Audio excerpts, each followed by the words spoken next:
हे देव, कई दिनों से अंतर में यह प्रेरणा हो रही है कि लोक कल्याण के लिए एक आदर्श चरित्र के इतिहास की रचना की जाए। यह जानने के लिए कि आज की सृष्टि में ऐसा महामानव कौन है जिसके चरित्र का वर्णन करने से संसार का कल्याण हो, मानव उससे शिक्षा ग्रहण करे और उसके द्वारा जो उपदेश दिया जाए वो धर्म, अर्थ, काम और मोक्ष प्रदान करने वाला हो। ऐसे पात्र का चिंतन करते हुए मन बार-बार आपके चरणों की ओर आकर्षित हो रहा था, क्योंकि आप सर्वदा तीनों लोकों में स्वच्छंद विचरते हैं।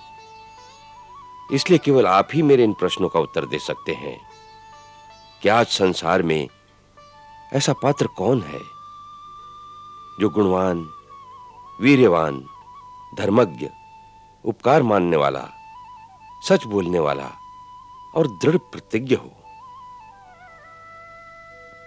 ऐसा कौन है जो सदाचारी है, समस्त प्राणियों का हित करने वाला, विद्वान, समर्थशाली और प्रियदर्शन है। ऐसा कौन है जो मन पर अधिकार रखने वाला है, जो क्रोध को जीतने वाला है, कांतिमान है और किसी की भी निंदा नहीं करता। ऐसा परमवीर वो कौन है जिसके संग्राम में कुपित होने पर देवता भी भयभीत हो उठते हैं। महर्षि, मैं ये सब जानने के लिए बहुत उत्सुक हूं और आप ऐसे पुरुष को जानने में समर्थ हैं, इसलिए मुझे ये सब बताने की कृपा करें जिससे मेरी रचना सार्थक हो। महर्षि वाल्मीकि, आपके अंतर में जो इतिहास रचना की इच्छा प्रकट हुई है, यह परम पिता श्री ब्रह्मा जी की प्रेरणा से हुई है। आपने जिस पात्र, जिस चरित्र को अपने इतिहास का नायक बनाने की इच्छा प्रकट की है, वह उचित ही है, क्योंकि शास्त्र ने भी इतिहास की परिभाषा यही की है कि धर्मार्थ काम मोक्षाणम उपदेश समन्वितम पूर्ववृतम कथायुक्तम इतिहासम प्रियक्षते।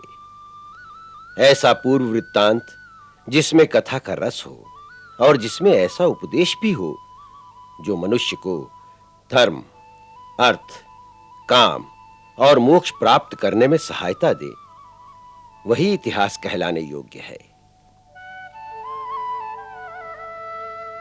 ऐसे ही एक अनुपम इतिहास की रचना के लिए ब्रह्मा जी ने आपका चयन किया है। इस महान कार्य के लिए समस्त संसारवासी युगों युगों तक आपके ऋणी रहेंगे और आपकी पूजा करते रहेंगे। मैं ये भी देख रहा हूं कि आगे चलकर ऐसे घटना चक्र होने वाले हैं जिसमें स्वयं आपको भी एक मुख्य भूमिका निभानी होगी।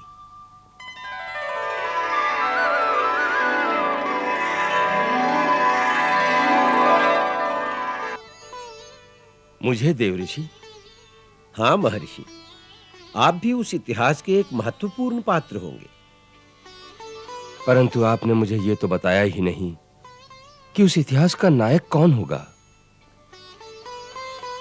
अब मैं आपके उसी प्रश्न का उत्तर देता हूं कि जो गुण आपने वर्णन किए हैं, उन समस्त गुणों को धारण करने वाले आज तीनों लोकों में एक ही महापुरुष हैं।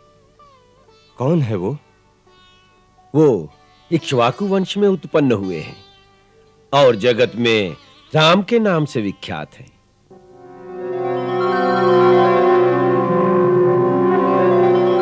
श्री राम।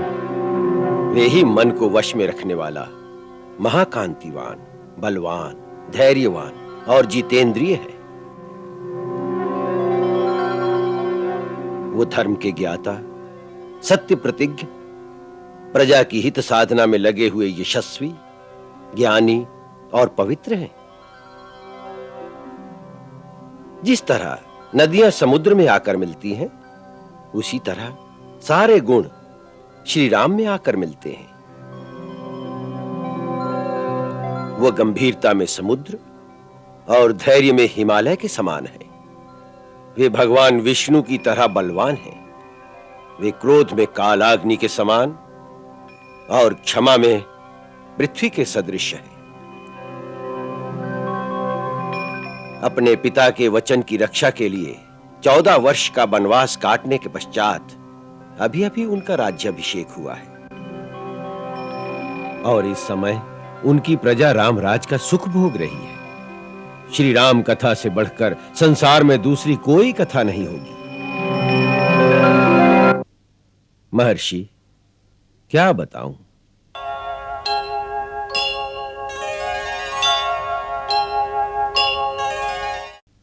ये श्री राम कथा अपूर्व है, अनुपम है, कल्याणकारी है, सब सुखदाई है। राम कथा सब विधि सुखदाई, राम कथा सब विधि सुखदाई। राम कथा की निर्मल गंगा, शीतल गंगा, उज्जवल गंगा अविरल बहती आई। राम कथा सब विधि सुखदाई है, ये कथा सब विधि सुखदाई।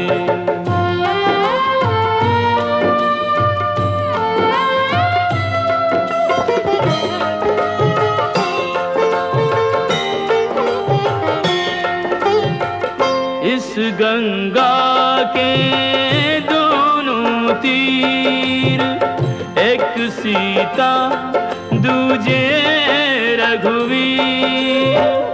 उच्च हिमालय दशरथ भूप, कौशल्या गंगोत्री रूप। राम लखन और भरत शत्रुघ्न, चार दिशा में चक्रवर्ती सम चर्चित चारों भाई। राम कथा सब विधि सुखदाई।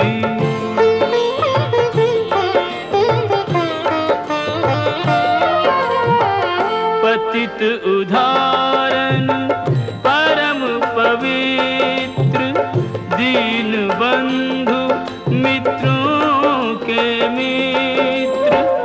रघुवर सर्व गुणों की खान, पुरुषोत्तम सक्षम भगवान। तीन लोक में एक न ऐसा सहज स्वभावी, सब में व्यापक श्रीयुत श्री रघुराई। राम कथा सब विधि सुखदाई, राम कथा सब विधि सुखदाई।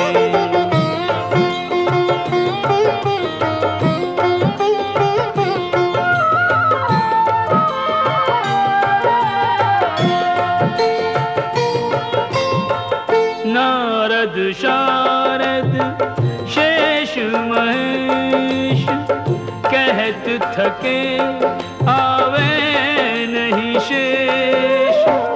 धर्म मूर्ति आदर्श स्वरूप, सीतापति त्रिभुवन के भूप। राम प्रभु की महिमा ऐसी कही न सके, श्री राम स्वयं भी निज गुण नाम बढ़ाई। राम कथा सब विधि सुखदाई। उनके ज्ञाता सत्य प्रतीक रामायण के बीज बो कर प्रभु चरित बखान। नदियां समुद्र में आती हैं। देव ऋषि नारद चतुर हो गए अंतर ध्यान।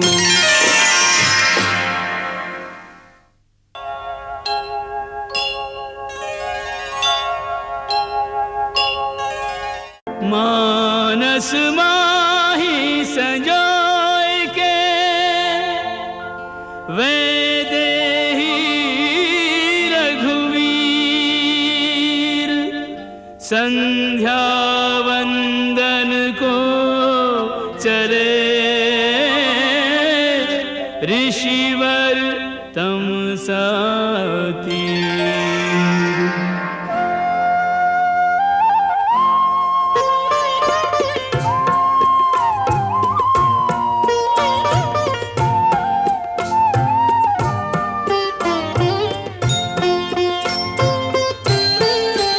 नारद की बखानी लीला नैनन में छवि सी आवे। चितराम के रस में भी जो कछु गावन को बुलावे।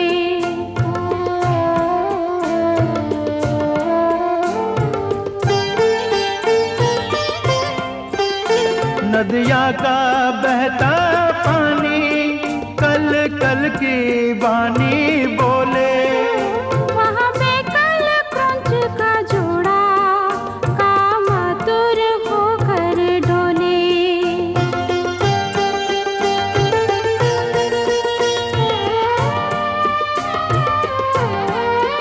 तब वाल्मीकि ने देखा एक व्याध वहाँ पर आया। रत क्रीड़ा करते जोड़े पर निर्मम ने बाण चलाया।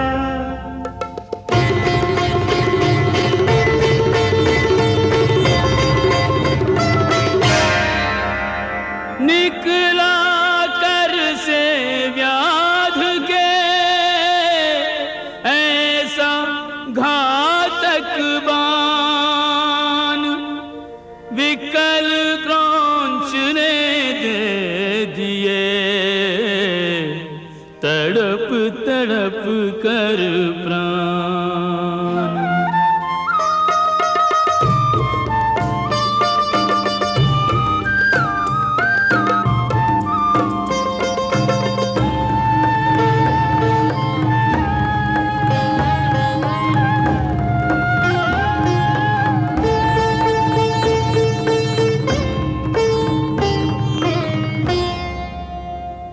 अधम शिकारी तैने पाप कियो भारी। जोड़ी करे दे न्यारी तो ही तरस नायो है। काम मग्न पंछिन की कीड़ा में विघन डारो। वहाँ दुख दीनो तैने कहा सुख पायो है। जीवन उजाड़ो मेरो मैंने का बिगाड़ो तेरो।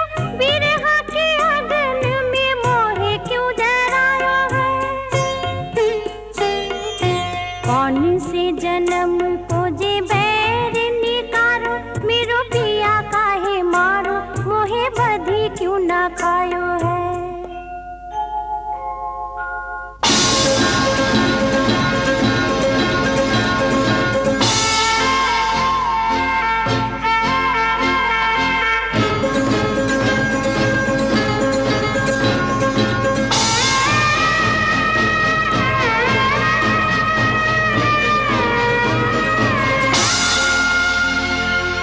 क्रौंची अधिक न सह सकी प्रिय विछोह का ताप।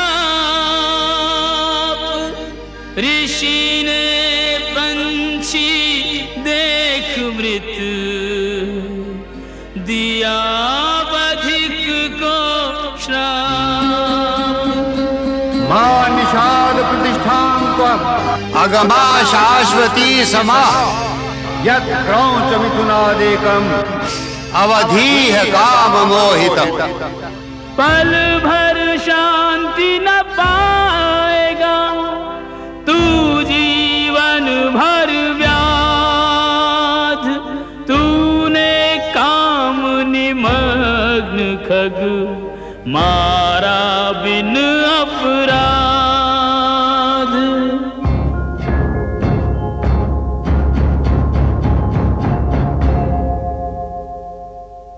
आए आश्रम अनमने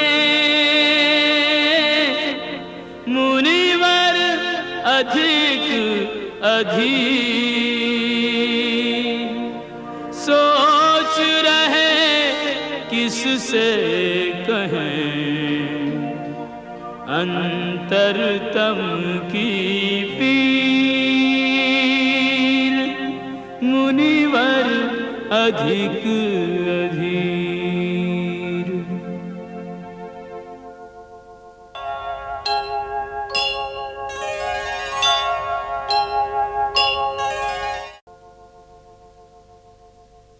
गुरुदेव,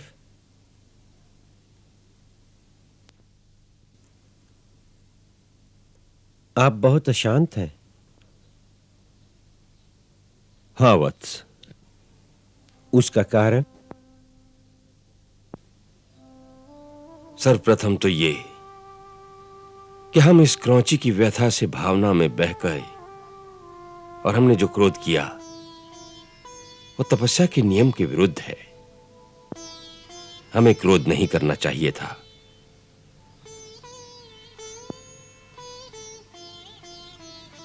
सब प्राणी अपने अपने कर्मानुसार फल भोगते हैं। क्रौंची ने अपना फल भोगा, विराट उसका फल भोगेगा। फिर भी मैंने जो उसे श्राप दिया कि तुझे नित्य निरंतर कहीं शांति न मिले, यह अनुचित ही था। कितना भयंकर श्राप था।